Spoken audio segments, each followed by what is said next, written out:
In order to live up to the name of the Dragon Princess as quickly as possible, I began to diligently study the dragon race's language. Unfortunately, after only 10 minutes I began to regret that decision. The way Professor Flint taught the dragon language was basically for him to write down all the most basic characters on a blackboard and explain their meanings one by one. Then he made me go over them a dozen times to memorize all the characters. Advertisements. It brought back the pain I suffered while learning languages in my past life. Even more so in this case. After all, the difficulty of learning a language from scratch and learning one based on your understanding of your native tongue are on two completely different levels.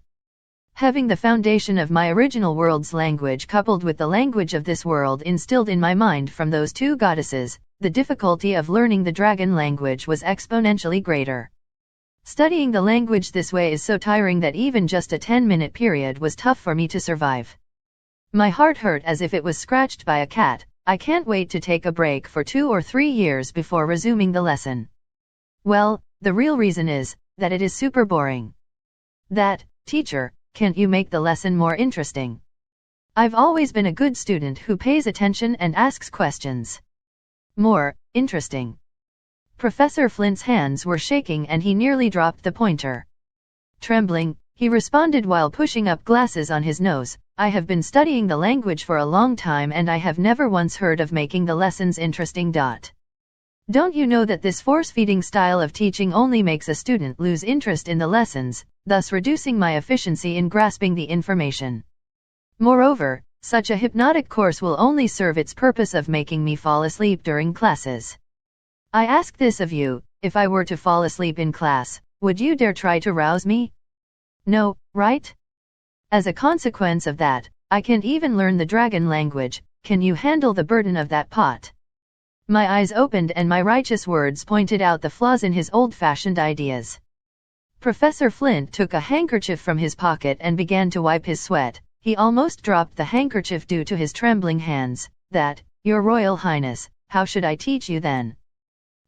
There is an extraordinary number of interesting teaching styles that you can employ. For example, you could try to integrate dragon language into tongue twisters, folklore, or music. Advertisements that won't do. How about crosstalk one then? Professor Flint's expression became more and more ugly the longer I spoke, but I'm not the kind of princess who would go out of her way to make things difficult for him. Since I felt a little sorry for him, I decided to lower the difficulty. However, after hearing the idea of crosstalk, his face turned green as if he'd just eaten 10 pounds of cauliflower. But I don't even know what is crosstalk. Professor Flint continued to wipe the sweat from his face. At the rate he was sweating, perhaps he was on the way to get dehydrated soon. You don't know about crosstalk and you still dare make a living with that mouth of yours?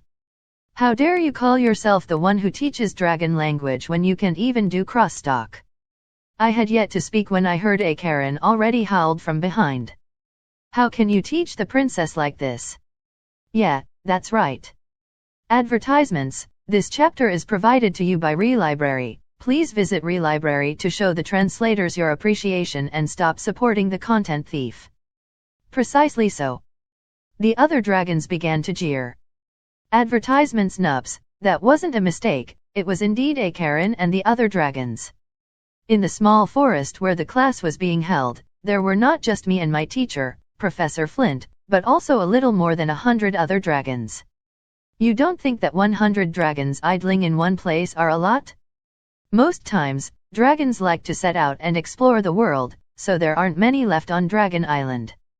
The 100 dragons sitting around are more or less the entire population remaining on the island at the moment. This created the scene where Professor Flint stood in front of a huge blackboard, while I sat on a stool not too far away from him, and then there was a huge group of dragons watching us from the back. This was also the reason why Professor Flint was trembling since the start of the class as though he was at the last stage of Parkinson's disease. It's not because I went out of my way to embarrass him. But even if their behavior influenced the atmosphere of my class, I can't get rid of them because my mother is also one of the dragons among the group that assembled to watch. I should have expected it with how casual the dragon race is about everything.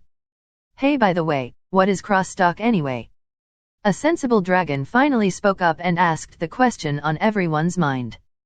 A crosstalk, I slowly stood up and looked around. Is crosstalk a very powerful skill? Asked a dragon with a trembling voice.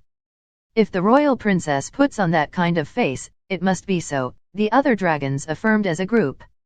I stood before them with the solemn presence of a person speaking before hundreds of thousands of people at Tiananmen Square, is a way to get people to laugh with tongue twisters, stories, and songs. The air suddenly turned strangely quiet. Even Professor Flint was so shocked by my stunning majesty that he stopped shaking. This chapter is provided to you by Relibrary. After that, he suddenly fell to the ground weeping bitter tears after having experienced the sincerity behind my knowledgeable and experienced words. Crown Princess, that's utterly impossible. Advertisements. He sounded like that one irrelevant guy in ancient dramas who always only says things like, this lowly servant is not capable of such feat. Forget it, I sighed and kindly spared the poor old man. Since you can't do it, let's just proceed as before. Professor Flint once again showed gratitude towards my benevolence, shouting, thank you, Princess, as he kowtowed. Wait a minute, I called out to Professor Flint as he stood up unsteadily with the pointer and preparing to continue the class.